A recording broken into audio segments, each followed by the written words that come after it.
The sound of diesel engines rumbling down my street at 7 in the morning wasn't unusual in our coastal neighborhood. What was unusual was seeing two massive tow trucks pulling into my driveway, their drivers already unloading chains and wheel lifts. I set my coffee down and walked outside, still in my Coast Guard veteran sweatshirt, to find three men circling my covered patrol vessel like vultures around roadkill. "Morning, gentlemen," I said, keeping my voice steady despite the anger building in my chest. "Mind telling me what you're doing on my property?" The lead driver, a burly man with grease-stained coveralls, barely glanced at me. "Got orders from the HOA to remove this abandoned boat. Says here it's been sitting for over 30 days without movement." I almost laughed. Abandoned? The vessel under that custom marine cover was a 28-foot Coast Guard response boat, currently assigned to me for routine maintenance and inspection. It had been in my driveway for exactly 12 days, and every inch of it was federal property. "I'd suggest you stop what you're doing and leave immediately," I told them, pulling out my phone. "That boat belongs to the United States Coast Guard, and I have all the documentation right here." The driver shrugged. "Not my problem. HOA president says it goes. Take it up with her."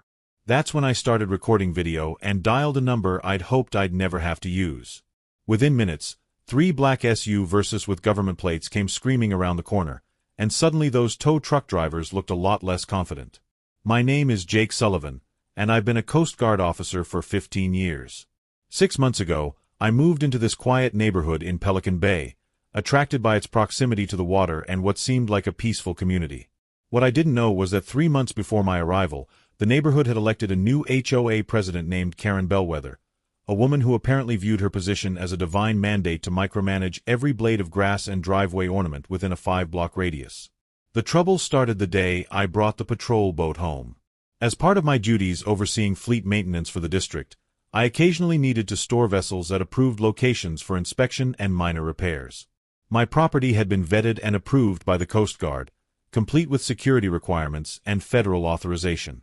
I'd even gone the extra mile and introduced myself to several neighbors, explaining the situation and assuring them it would only be temporary. Most people were fascinated. The Johnsons from next door brought their grandkids over to look at it. Old Mr. Peterson, a Navy veteran himself, saluted it every morning on his walk. But Karen Bellwether saw it differently. To her, it was an eyesore, a violation of her perfect suburban aesthetic, and most importantly, something she hadn't personally approved.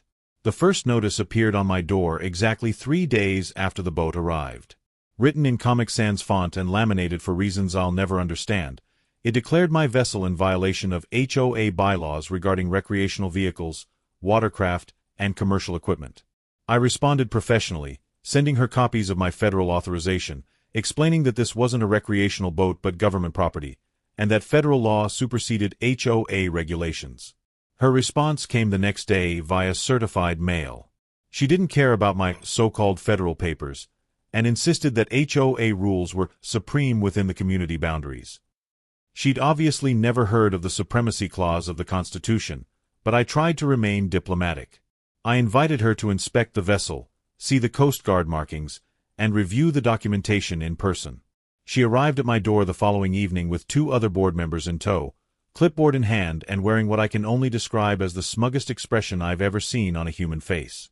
She was exactly what you'd picture, middle-aged with an asymmetrical haircut that probably cost more than my monthly boat maintenance budget, and an outfit that screamed, "I demand to speak to your manager," from a mile away.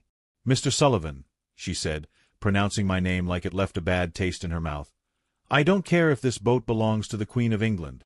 It's an eyesore, it's bringing down property values, and it needs to go." I walked her around the vessel, pointing out the official Coast Guard insignia, the government registration numbers, and the federal property placards. I showed her the maintenance log, the security protocols, and even the letter from my commanding officer authorizing the temporary storage. She took photos of everything, but not in a way that suggested she was documenting facts. No, she was building what she probably thought was an airtight case against me. "This is clearly a commercial vehicle," she announced, despite the large U.S. Coast Guard lettering on the hull. "And that tarp is not an approved HOA covering. It needs to be navy blue or forest green, not gray. It's a military-grade weather cover," I explained patiently. It's designed to protect sensitive equipment from the elements. Then it should be stored at a military facility, not in our peaceful neighborhood, she shot back. You have 7 days to remove it, or we'll begin fining you $50 per day. Ma'am, with all due respect, you can't fine me for storing federal property that I'm legally authorized to maintain. This isn't just my boat, it's your Coast Guard's boat. The same Coast Guard that protects these waters and responds to emergencies. She actually snorted at that. The HOA protects this neighborhood, Mr. Sullivan. Not your little boat club. 7 days. After she left, I immediately contacted our legal affairs office. They assured me I was in the right and even offered to send an official letter to the HOA explaining the situation. I thought that would be the end of it, but I'd severely underestimated Karen Bellwether's combination of ignorance and determination. The fine started exactly 7 days later. $50 per day, just as she'd threatened. Then she got creative. Suddenly I was also in violation of noise ordinances, even though the boat hadn't made a sound. My driveway apparently exceeded the maximum allowed coverage of recreational vehicles. Never mind that this wasn't recreational. The height of the covered boat violated airspace restrictions that I'm pretty sure she made up on the spot. By the end of the second week, she claimed I owed the HOA over $2,000 in fines. She sent copies to every house in the neighborhood, trying to turn public opinion against me. She posted photos on the community Facebook page with captions like, "Is this the kind of neighborhood we want?" and "Commercial vehicles are destroying our property values." Most neighbors saw through it. Several even offered to speak up on my behalf at the next HOA meeting. But Karen had stacked the board with her allies, and she controlled the agenda with an iron fist. She scheduled a special session specifically to address the boat problem, as she called it. I attended that meeting with a folder full of documentation and a Coast Guard legal representative who'd driven down specifically for this issue. The lawyer, Lieutenant Commander Patricia Wells, was a no-nonsense officer who'd dealt with civilian interference before. She stood up during the public comment period and laid out the facts in terms even Karen should have understood. "Ladies and gentlemen," she began, her voice carrying the authority of federal law, "Petty Officer Sullivan is performing authorized maintenance on a Coast Guard vessel. This is not a matter of HOA preference. Interfering with his duties or the vessel itself could constitute a federal offense. I strongly advise you to rescind any fines and cease all harassment immediately." Karen's face turned an impressive shade of purple. "This is a closed community matter," she sputtered. "You have no authority here." "Ma'am," Lieutenant Commander Wells replied coolly, "I have the full authority of the United States government. Your HOA rules cannot and do not supersede federal law. If you continue down this path, you'll find out exactly how much authority I have." The meeting devolved into chaos after that. Karen supporters rallied behind her, insisting that the HOA had the right to maintain community standards. A few brave souls tried to point out the obvious legal problems, but Karen shut them down with procedural nonsense and threats of their own fines for disrupting the meeting. In the end, she pushed through a resolution declaring the boat a nuisance and authorizing its removal by any means necessary. When I protested, she actually smiled and said, "HOA rules override everything, Mr. Sullivan. You'll learn that soon enough." That was on a Thursday night. The following Tuesday, I came home from a morning inspection at the base to find my driveway empty. The boat, cover and all, was simply gone. Only the wheel chocks remained, kicked carelessly onto my lawn. My security cameras had somehow been spray-painted over during the removal, but my neighbor's camera caught everything. The footage showed Karen personally directing the operation at 6 in the morning, clipboard in hand, while 2 tow trucks maneuvered the boat out of my driveway. She even had the audacity to take selfies with the boat being hauled away, probably for her next Facebook victory post. What she didn't realize was that she'd just committed several federal crimes. I immediately called it in, not to the local police, but to the Coast Guard Investigative Service. When I explained that a civilian had stolen a government vessel containing classified navigation equipment and emergency response gear, things escalated quickly. Within an hour, the base commander himself was involved. Within 2 hours, federal agents were mobilizing. The boat was tracked to a commercial tow yard about 15 miles away, where it had been dumped unceremoniously in a back lot with a note to bill the HOA for storage. The yard owner, sensing something was very wrong when federal agents showed up, immediately cooperated and provided all his documentation, including the work order signed by Karen Bellwether and paid for with an HOA credit card. While agents secured the vessel and began documenting any damage or tampering, another team descended on the HOA office. They found Karen at her desk, surrounded by what she probably thought were triumphant photos of the boat removal. Her smug expression evaporated when agents in tactical vests walked in with federal warrants. "Karen Bellwether?" the lead agent asked. She nodded, suddenly speechless. "You're under investigation for theft of government property, interfering with federal operations, and misuse of HOA funds. You have the right to remain silent." To her credit, she tried to bluster through it. "This is ridiculous. I was enforcing community standards. That boat was abandoned property."